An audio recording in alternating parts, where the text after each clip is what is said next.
Hey Shakers, we're here today with Jeff Shell, the founder and patent attorney here at Rocky Mountain Patent. Jeff, thanks for joining the Handshaking video series. Right, thanks for having me.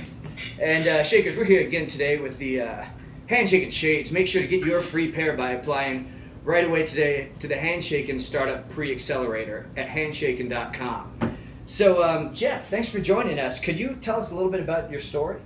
Sure. So I'm a patent attorney. I founded Rocky Mountain Patent a few years back. I've always believed that intellectual property is really the foundation for a successful startup. A patent creates a monopoly. That monopoly could be leveraged to allow a startup to have an exciting advantage in the marketplace. It's a good story to tell for investors. It's great to potentially have the threat, at least, of excluding someone else from competing with the product. So I believe in that. This is why we started Rocky Mountain Patent, and it's led to the creation of several other successful ventures as well. That's awesome. Is Rocky Mountain Patent your first venture? I've been engaged in the startup community both here and in Chicago and actually in Michigan for a long time. Back when starting with my experience at Northwestern as an undergrad over a decade ago. Man, I'm old. But had several startups. I think my first one was a company called Smokers Brokers, and Smokers Brokers, the concept was to get people who were smoking to stop smoking by investing the money that they would have spent on cigarettes into the stock market. And we also wrote a book in college called Purple. Northwestern's color, of course, is purple. So it was the Guide to Happy Healthy Living at Northwestern. We were very, very irreverent in that book. We talked a lot about the places to hook up on campus and all sorts of maybe things that you wouldn't necessarily find in the official student guidebook. So it was a very successful. I think that paid for almost a semester of college. So that was a pretty successful enterprise as well. And I'm actually still working with the guy that I did that with about 10 years ago. That's awesome. So yeah. You're working with him here? Actually, so one of our spin-offs is a company called Quandary Medical. You might have heard of the Quandary Group, which is our next step company after you get a patent application. How do you commercialize it? You go to Quandary Group and we help you figure it out. So Quandary Medical, he's the general counsel of Quandary Medical. Went to the University of Chicago Law School, great attorney, really good friend of mine. So really happy to be working with him. That's really exciting. So wow, you have your hands in so many pies here. Now, when did you start Rocky Mountain Patent? 2013. 2013. That's awesome. And then, did you have co-founders, or was this just you? No, it was just me. In fact, one of the really cool things about Rocky Mountain Patent, yes, it's a law firm, but it's also a startup, and it's a startup for startups. Really, I started Rocky Mountain Patent in Thrive, which is a great co-working space here at Cherry Creek. Well, I actually started the one here in Bodo. Okay. At 1830 Blake. So every time I drive by, it's a few blocks away from our office here at 1514 Blake. So every time I drive by 1830 Blake, a little tear comes to my eye. And I had a shared desk, paid $150 a month at Thrive, and now we've got several attorneys, PhDs, engineers. It's a really cool organization, and these guys are as much responsible for it as I am. I was kind of maybe the spark that got it going, but I think maybe this is better for the end of the interview, but my advice would be find people that are better than you, surround yourself with them, and it's amazing what can happen, but that's certainly been the case here. Cool. Well, let's dive right into the first topic, which is community. Jeff, when you were launching previous businesses, and also tell us about Rocky Mountain Patent, did you join communities to help you find the answers to your questions as an entrepreneur? One of the advantages for a lawyer in particular is that you've got all these bar associations. There's some great resources for attorneys, and I think in other fields as well. But there's a lot of IP bar associations where it was easy for me to get on message boards, to network with other attorneys who have more experience. Maybe in law, there's so many variations, so many ways to look at a particular issue. It's rare that you as an attorney, or I as an attorney, or anyone as an attorney, would have all the knowledge relevant to one issue. So it's important to have networking and again, find people that are better than I am to explore an issue and help with an issue. And that's been my philosophy to make sure that we can offer really high quality services for our clients. Yeah. Now I want to dig a little deeper into that topic. I think you're our first guest that's actually a law firm. And who's also a startup and an entrepreneur. And we wrote a blog post recently about, it was titled, "Should Entrepreneurs Hassle with Graduate School?" And it was geared more towards the MBA. I received my MBA from DU and graduated with $100,000 of student loans. Nice, and immediately didn't take a job and lost money on my business. And I'm a firm believer that actually graduate school and especially law school are great communities that you get plugged into as if you're an aspiring entrepreneur. Maybe you could speak a little bit even more about how you've pulled on your community that you may have been plugged into at law school as an entrepreneur. Well, I've got a former classmate of mine who's running our law firm right now, and as I mentioned, undergrad guy working with me, and there are from Northwestern. I've got 4 people working with me in our community of ventures. So. Question was geared to law school in particular. So I think law school, and I've always had this, and JR, our managing partner over here, would I'm sure corroborate this, that I think that law school is better for business than it is to actually become a lawyer. Mm-hmm. And I think there are so many lawyers, there's just a lot of lawyers out there. Now I'm fortunate, being a patent attorney, that there may be, I don't know, a shortage, but there's certainly less patent attorneys than there are other lawyers. So for me, I've been able to sort of leverage these different skill sets, right? I went to undergrad, did economics and engineering in undergrad, then got a master's degree in medical informatics, which, somewhat related to engineering, and then went to law school, which is sort of way out there, but being a patent lawyer brings that all together. And at every step in the way, I've been able to find some skill from one of those degrees or one of those educational backgrounds that's applicable to any challenging situation. So, theme of my answer: very excited about education. Think that you should get as much education as you can. Not necessarily limit to university education or graduate school education.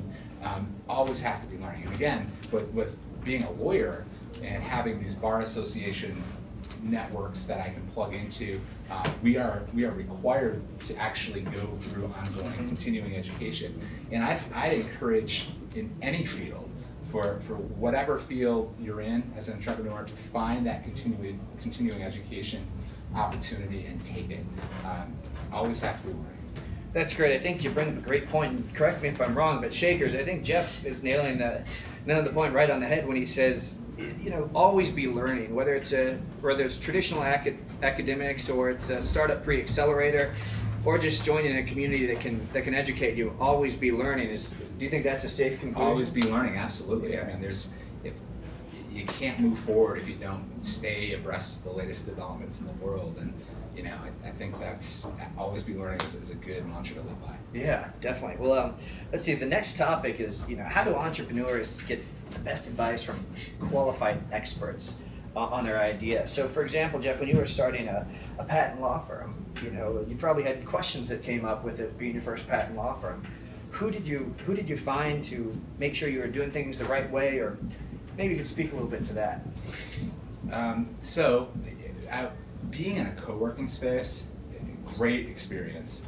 I had the fortune to actually work with the guys from Rocky's Venture Club, and Peter Adams is a good friend now. So Rocky's Venture Club, they have some excellent advice. They're able to connect people with investors and also advise startups on how to start a business. So for me, it wasn't, maybe it was more of an indirect experience. I knew what I wanted my patent law firm to look like. I knew what I wanted our patent law firm to look like. So I knew that I didn't want it to look just like any other patent law firm. I wanted to be focused on startups. I wanted to make the process of obtaining and enforcing intellectual property affordable for startups and early stage inventors. And so with these clear objectives in mind, I knew that I had to be a little bit different, because typically patent lawyers, you can be easily charging, $400, $500, $600 an hour.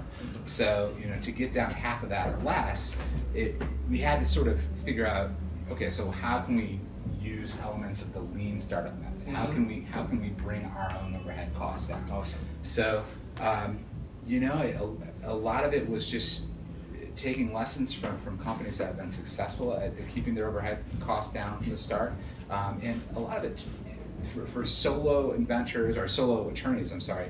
There were many cost breaks for things like malpractice insurance and just liability insurance and subscriptions to LexisNexis's research tools, for instance. So we were able to obtain better pricing because of the way that we structured it. And it's took a lot of advice and then just kind of trusted the fact that with the background and the experience of being an attorney with a larger organization in the past, that I'd be able to provide a good service at a good price and have a successful venture. So. Yeah, no, that's awesome. Now I got to ask you one more question before we kind of conclude experts and move on to the next topic. As an entrepreneur, with just cutting edge technology that so many genius entrepreneurs out there are launching, I've heard from a lot of people that traditional law practices maybe growing a little obsolete. You have solutions like LegalZoom out there, Legal Shield, pay $30 a month, get free legal advice. What do you? And I think what you're doing with your lean startup method to get the cost down and kind of share some of the risk with the entrepreneur and hopefully reap some of the reward too when they're successful. As an attorney, I just kind of want to hear your thoughts on how technology might be changing the legal field. No question, technology is changing the legal field, and this is, as an engineer myself, an engineer and an attorney, the use of technology to turbocharge a law practice and keep the costs down, that has been a burning passion of mine since creating Rocky Mountain Patent. But I will say that there is something to be said for guys that have been in the trenches for 30 years and might have that one area of expertise that no one is better at, and that's not so much a function of having a particular docketing tool or using the World Wide Web in a certain way. It's potentially just someone has that experience and that person is worth paying more for. So I don't want to knock the market value of really, really qualified attorneys. We certainly work with a lot of outside counsel when our expertise doesn't line up with the needs of our client for a particular matter.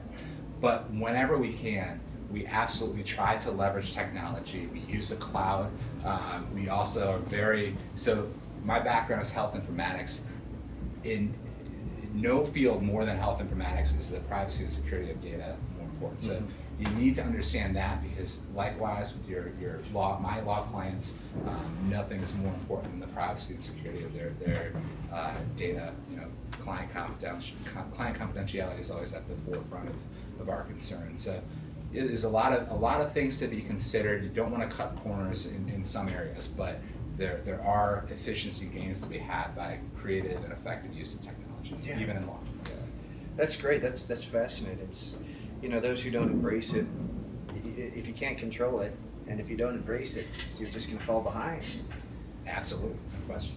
Well, that's great. I'm glad to hear you guys are doing that. Let's talk some deals later. But before we do that, let's move on to the last topic, which is kind of mentors. Similar to experts, I want to know a little bit more about mentors. People in your personal life, if they're more successful or more further along attorneys or founders of law firms or entrepreneurs that have launched adventures that are further along, how do you bring them closer to your personal life and get them vested into your goals? So I think negotiation is a really interesting skill. I think it's a skill that every entrepreneur has to learn. Things like establishing, the best alternative to negotiating agreement. But at the fundamental heart of negotiation is understanding what the other party wants and understanding how you can give them, and hopefully raising the situation of both parties. So you're able to do that and replicate that would be successful. So interesting answer to your question of mentors, right? So I think with mentors, you really want to find out what a mentor is interested in, right?